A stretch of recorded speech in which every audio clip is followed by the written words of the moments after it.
नमस्कार दोस्तों, मेरा नाम ऋतिक ठाकुर और आप इस वक्त द हिंदी टॉप देख रहे हैं। बंगाल में विधानसभा चुनाव है। सन 2026 में यहाँ पर चुनाव होगा और ऐसे में बंगाल को लेकर के स्थिति जो है वो बहुत गर्माई हुई है। बंगाल में बहुत सारे राजनीतिक मुद्दे हैं जो उठ कर आते हैं और ऐसे में राजनीतिक मुद्दों के बीच केंद्रीय मंत्री सुकांत मजूमदार का एक बयान निकलकर सामने आया, जिसको मैंने भी जब पढ़ा तो मुझे लगा इसके काफी सारे मायने भी हैं।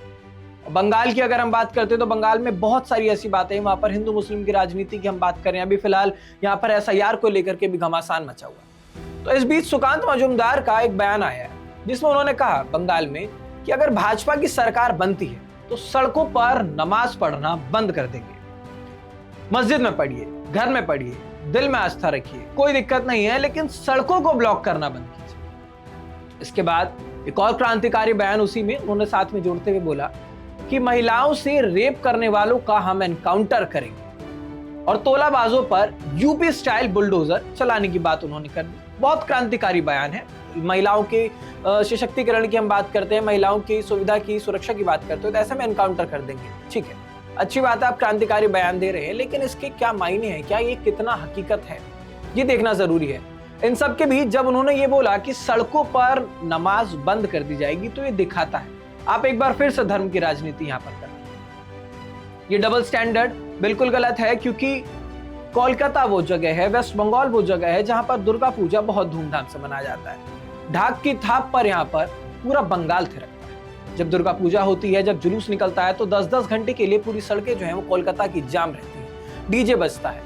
तो कहीं अगर कोई नमाज पढ़ रहा है तो वो देशद्रोही है और कहीं आस्था है। मैं खुद भी एक हिंदू हूं, लेकिन मैं ये नहीं कहूंगा कि ये किसी हिंदू आस्था के सम्मान पर आपने बात की है। ये सिर्फ वोटों की राजनीति है और जो समझदार होंगे वो इस बात को बखूबी समझते होंगे, क्योंकि आस्था अगर है तो वो दोनों तरफ। आप ये बात अगर कर रहे हैं कि सड़कों पर नमाज बंद कर दी जाएगी, तो मेरे हिसाब से ये राजनीतिक मुद्दा नहीं है। राजनीतिक मुद्दा वो है जब आप बात करें किसी महिला की सुरक्षा की। और सबसे बड़ा झटके वाला बयान मुझे ये लगा जब उन्होंने ये बोला कि महिलाओं की सुरक्षा की बात करते हुए कि जो बलात्कार करेंगे उनका सीधा एनकाउंटर होगा। तो मजूमदार साहब, पहले आप एक बार इतिहास देखिए, अपनी पार्टी के पुराने केस देखिए। बिल्किस बानो, ये नाम आप सभी ने सुना होगा। बिल्किस बानो के दोषियों को 2022 में रिहा किसने करवाया और रिहाई के बाद फूलमाला किसने पहनाई? कुलदीप सेंगर, इनका नाम आपने सुना होगा। रेप कांड हुआ था, ये भाजपा से विधायक, ये आज भी बखूबी बैठे हुए, कोई इनकाउंटर नहीं हुआ, किसी के ऊपर कोई बहुत बड़ी कार्रवाई नहीं। अजगर मेडिकल कॉलेज, इसका नाम सभी ने सुना होगा। उस डॉक्टर के साथ जो हुआ, वो युवती वहां पर बाकायदा काम कर रही थी, ट्रेनी डॉक्टर थी। उस आरोपी को आज तक उसका एनकाउंटर नहीं कर पाए। तो कहीं ना कहीं मैं ये जरूर कहूंगा कि आप पहले अपनी एक फेहरिस्त बना लीजिए ना, कि आपको जो पिछले रिकॉर्ड में जो बलात्कारी हैं उनका क्या करना, उन मामलों पर आपने क्या संज्ञान लिया, उन मामलों पर आपने क्या सख्ताई दिखाई।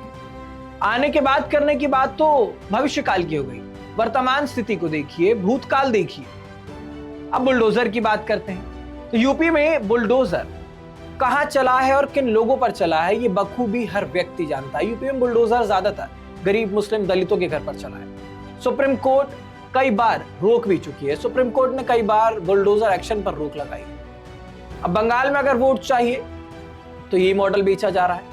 2021 में सुकांत जी खुद आप प्रदेश अध्यक्ष थे। 77 सीटों का जो सपना आपने लोगों को दिखाया था, जनता ने कितनी सीटें दी? सिर्फ 3।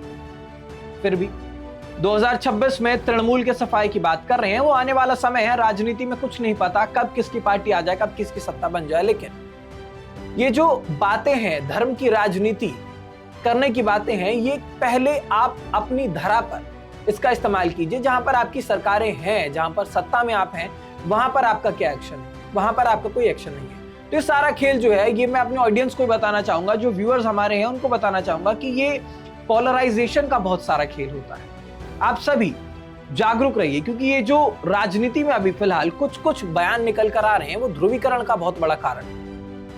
एक समुदाय को डराइए, दूसरे को लालच दीजिए। लेकिन बंगाल की जनता कहीं ना कहीं, मैं जानता हूं, समझदार है। यहाँ पर माँ दुर्गा की पूजा भी होती है और रोजा ईद भी यहाँ पर खुशी से मनाई जाती है।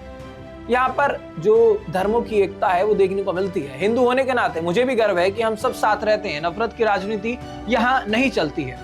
कानून सबके लिए बराबर होना चाहिए, महिला सुरक्षा सबके लिए होना चाहिए, ना सिर्फ एक वोट या फिर किसी नारे के लिए।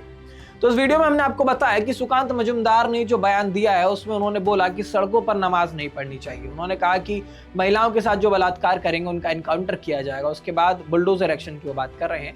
तो आप भी ये सोचिए जरा कि लगभग 21 राज्यों में अब एनडीए बीजेपी की सरकार है।